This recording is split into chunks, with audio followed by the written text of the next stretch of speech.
The UX 360 Research Summit Europe 2026 is back for its sixth edition in Berlin on the 23rd and 24th of June. UX 360 Europe is one of the Europe's leading events dedicated to advancing UX research as a strategic and business driving function.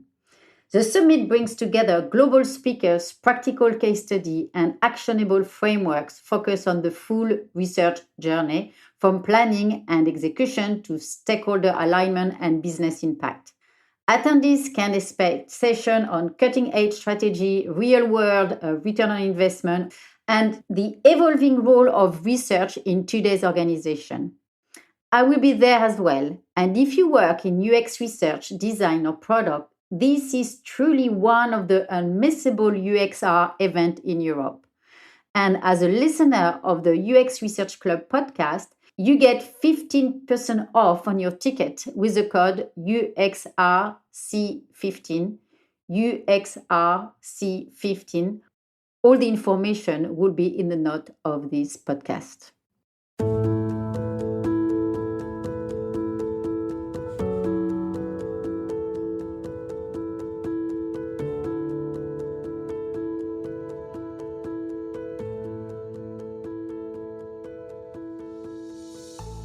Hello everybody and welcome back to the second season of the UX Research Club, the podcast that is dedicated to the rising field of user research. This is Emmanuel, your host. Who is this show for? It is for everyone actually, everyone interested in UX, product development, digital transformation. Whether you are working in a large organization or for a startup, this podcast is for you. You can also find a lot of information about user research by reading my book, Practical User Research, which covers how to integrate user research to your product development. Details will be in the description of this podcast.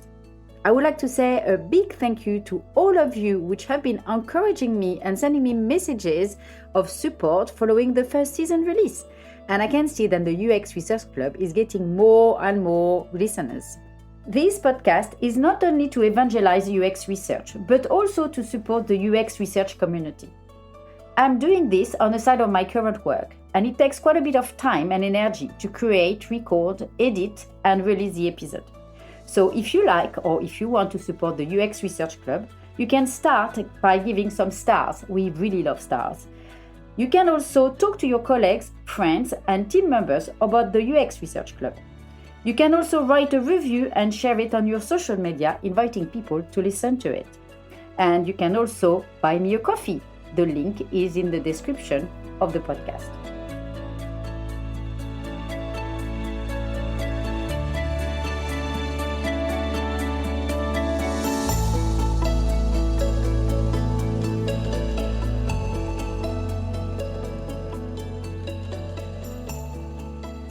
Based on your feedback and the question that I received, I decided to talk about the different steps that you need to follow to conduct a UX research project. While doing a user research project, it is important to follow systematic process, such as preparing a plan, identifying your participants/respondent, collecting the data, analyzing them, extracting and interpreting your data to translate them into actionable insight, as well as communicating them to your stakeholders. As there is so much to cover to conduct a research project, I will propose 3 different episodes to cover all the steps.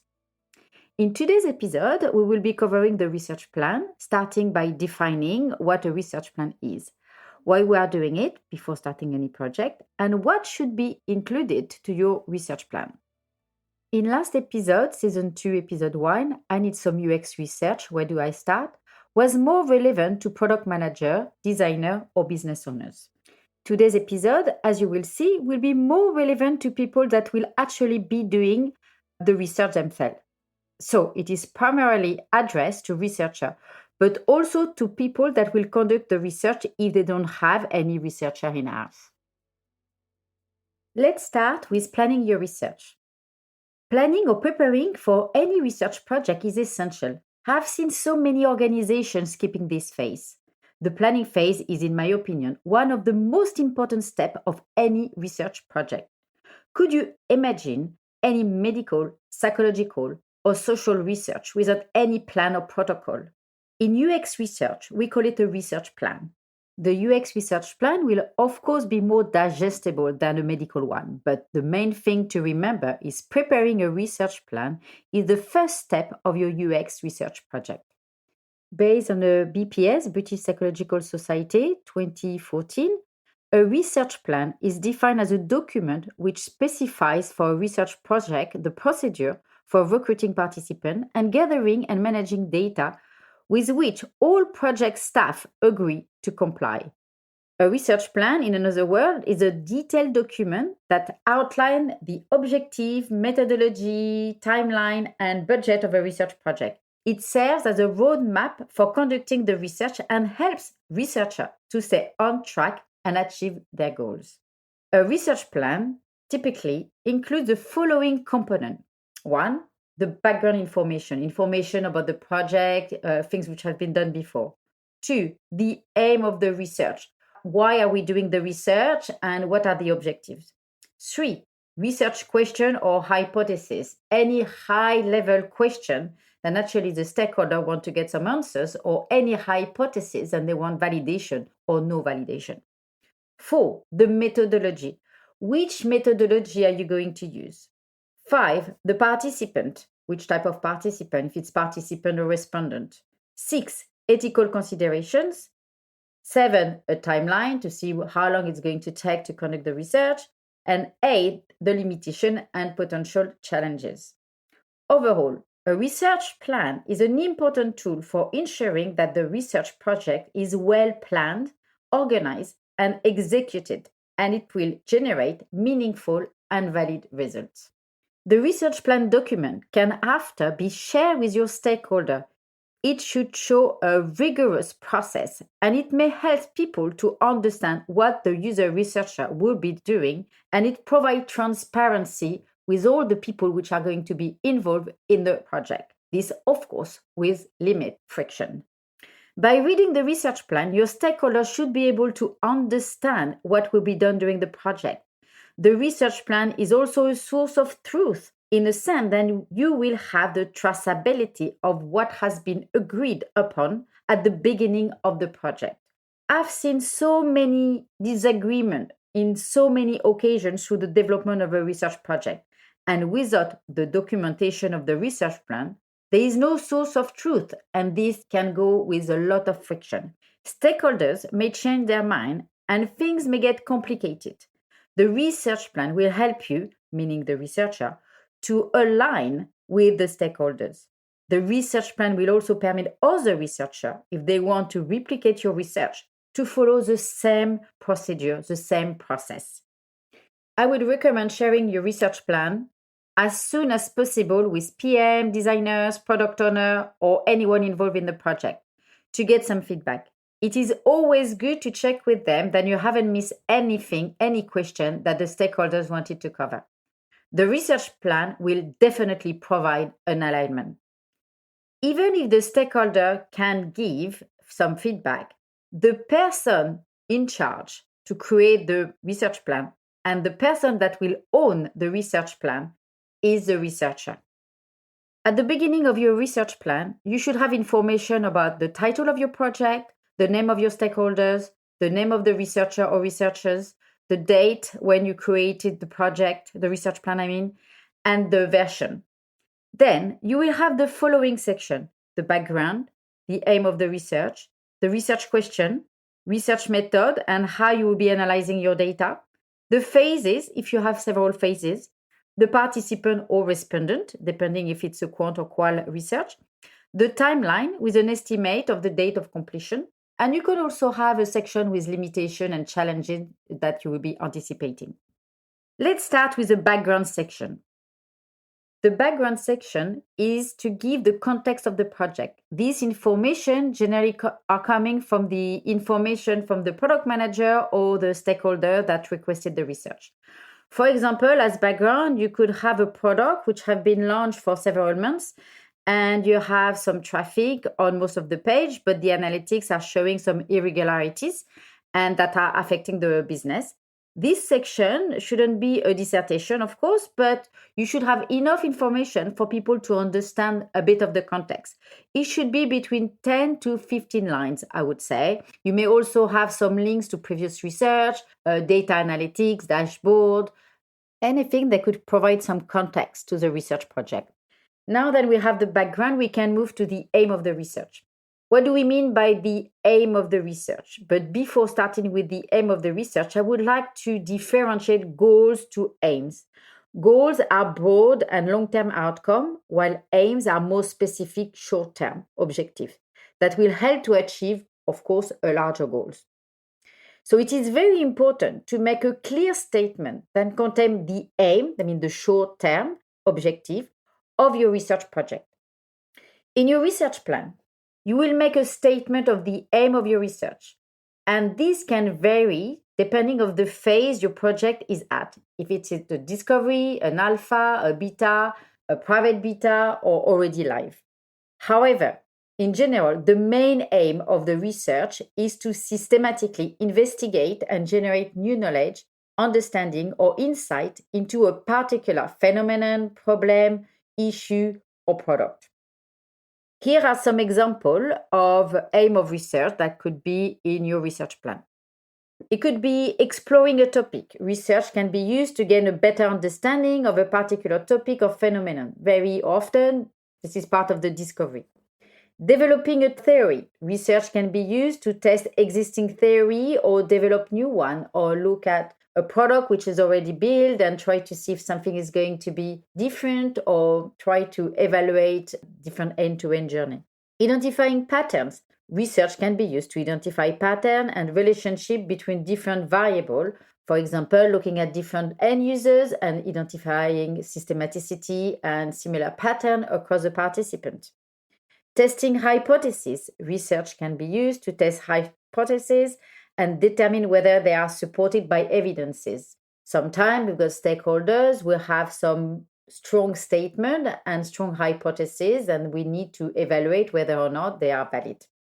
Solving problem. Research can be used to solve real problem. If you identify that something is not showing good analytics and you want to understand why and try to find some solution, the research could be solving a problem. Of course, the aim of your project should be contextualized, and overall, the aim of the research is to increase our knowledge, our understanding of the world around us, and to use this knowledge to make informed decisions to solve problems. In a typical research project, one of the aims could be to get a better understanding of your end users and understand their needs, meaning their user needs. It could also be to evaluate the end-to-end user journey before launching a new product. Once you have defined the aim of your research project, you can start drafting the high-level research questions. Generally, I ask the product manager, the designer, or any stakeholders involved in the project to complete a document in which they can make the list of all the questions they have. The question could be about their product, question they want some answer, some hypothesis they have. It could be about the users, anything in their head. They need to put all those information in a document. When I've got all this list, it's much better for us researchers to try to reorganize them, see commonalities, try to extract themes which are recurrent on the question they want to ask. Some stakeholders are very good to put all the questions and they have a very clear idea of the question they want some answers, while others need a bit of support. So therefore, you do a meeting with them and try to understand all the questions they have and start putting all those questions in the document. Or you can even organize a workshop if you've got several stakeholders and you want to make sure they are all aligned and all agreed about the question they want some answers.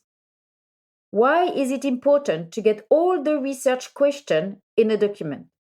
The main reason why we need to get all the research questions is that the research questions are the starting point for you to identify which research method you will be using for your research. If you want to have a better understanding of which method, when to use them, and why, I dedicated an episode in season 1, I think it was episode 4, on this topic. So if you are interested, I recommend you to have a listen. As I mentioned earlier, the research question will permit you to identify which research method you will be using to gather the information required for your project. You can always start with high-level research questions, such as the following. Who are the users? What do you want to find out? What is the purpose of your service or your product? What are the needs of your end users? What type of information do users need to complete your task or the task? What are the blockers? What is the current client satisfaction? What do they think about the current website?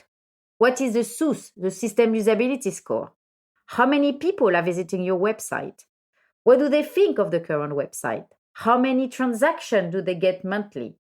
How are they using the current service? How does the current service meet their user needs? How could the new service help the end user to get more natural journey?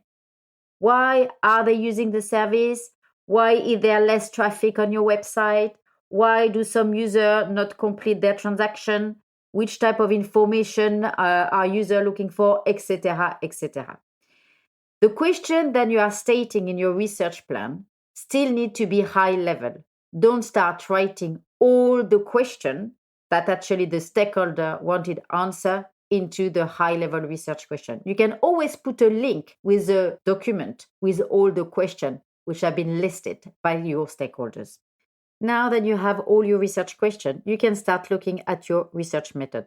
As mentioned in episode 4, season 1, UX research is using scientific, quantitative, and qualitative research method to understand and evaluate how users are interacting with a product. In this section of the research plan, you can add information about the research method that you will be using and provide a couple of lines to describe the method or the methods that you are going to use for the research project and how you will be analyzing your data. I would also recommend always to try to take a 360 approach, meaning using several methodologies. Generally, I always start with the analytics. I always find that the analytics is the best starting point to do any UX research. Building relationship with the analytics team is essential to conduct good research, as you will have to go and see them all the time for them to give you and extract data that you need. I would also recommend you to do a desk research at the beginning of every research project to make sure you understand what's going on. And there's so much out there on the web where you can get some information, also get some previous research which has been done in-house or see any report which are available online. It is always good to see what is out there. Sometimes it will save you a lot of time in the long run. It will also help you to shape some of your discussion guides and shape a bit your project. Then you can move to some qualitative research. So it could be qualitative interview, user testing, which is a part of interview, a part of testing the product or testing a new design. Then you will analyze your data, and with your findings, you will identify patterns and systematic finding across your participant. So then after, you can start preparing a survey, which will validate your qualitative findings with a larger samples. This is my opinion. I like doing those 360 approach because it provides some more robust findings for the stakeholders. It is always better to provide some quant supporting data to your stakeholders. They really like it.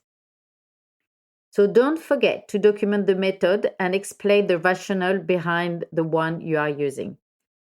You may also break it down, your research, into multiple phases depending on the project. I remember then once we had a project with participants which were all over the world, and we look at Europe, then Asia, and then the US.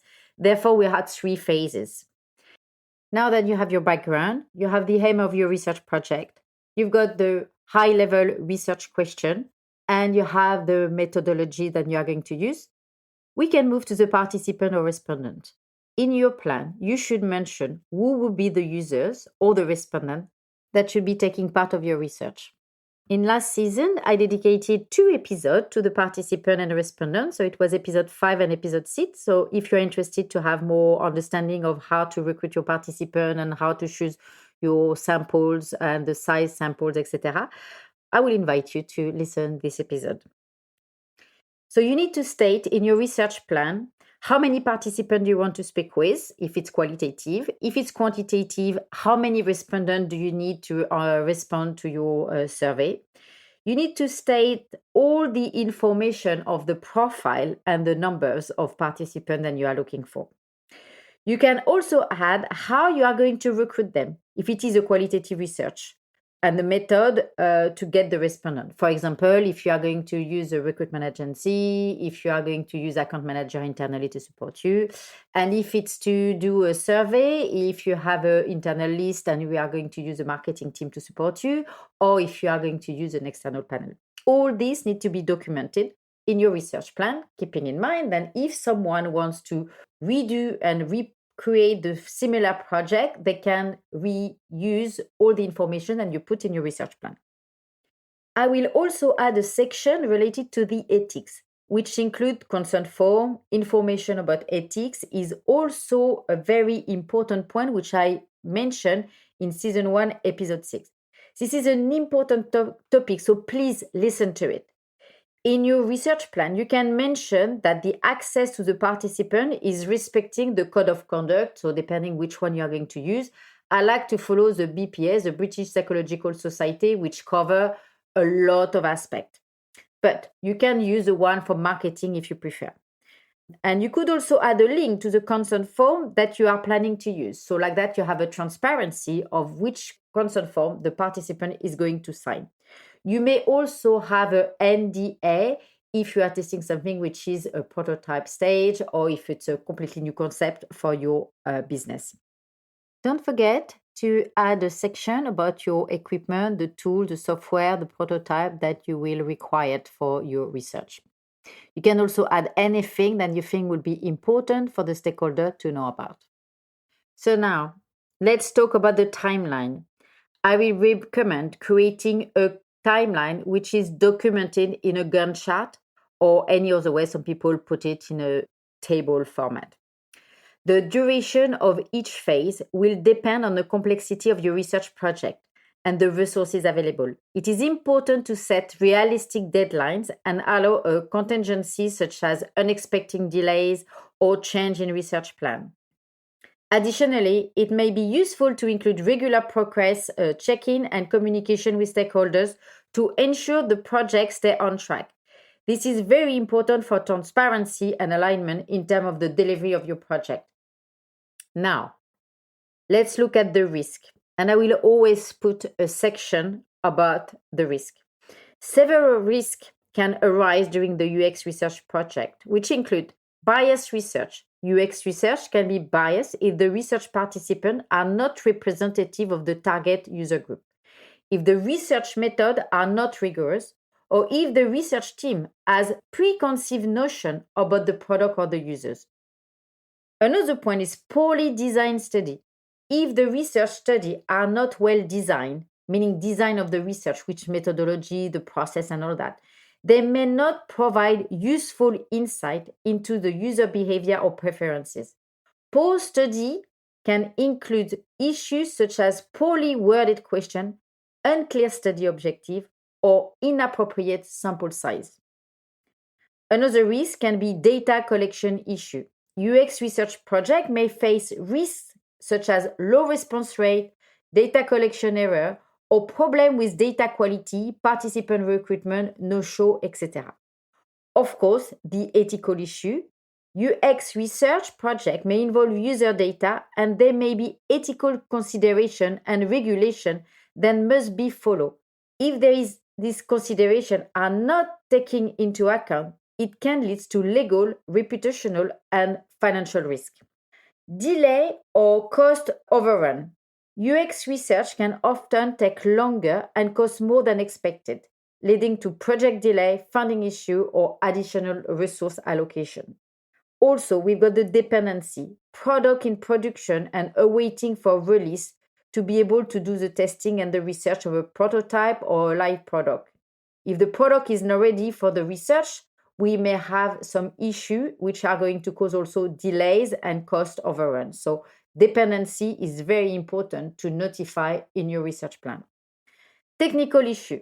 If the UX research project involves technology, Most of the time, yes, it does. There may be technical risks associated with equipment failures, data security, and software bugs.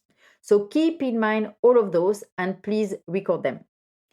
So the UX researcher needs to identify and mitigate all the risks as early as possible in the research project to minimize their impact. This can include developing a risk management plan, establishing clear communication and reporting protocol plan, and regularly monitoring the project progress. And don't forget to communicate all this with your stakeholder. So, in this episode, we looked at what the research plan is and why it is essential to create a research plan before starting any UX research. What should be included in your research plan, such as the background, the aim of the UX research, high-level research question, which method you will be using, and how you are going to analyze the data, as well as information about the participant, respondent, the timeline, the equipment or tool that you'll be using, the risk, and anything that you think it is important to add. And don't forget to communicate your plan and discuss it with your stakeholders. But keeping in mind, the researcher is the owner of the research plan and will decide which method and which approach are going to be the best to carry the research. Thank you for listening.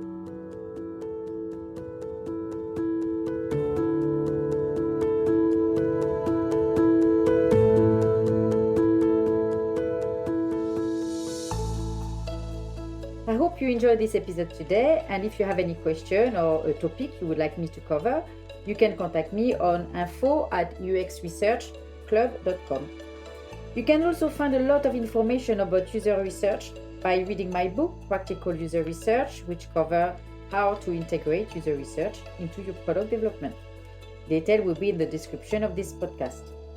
And finally, if you want to support the UX Research Club, please share it with your network on social media, or please write a review or give me some stars.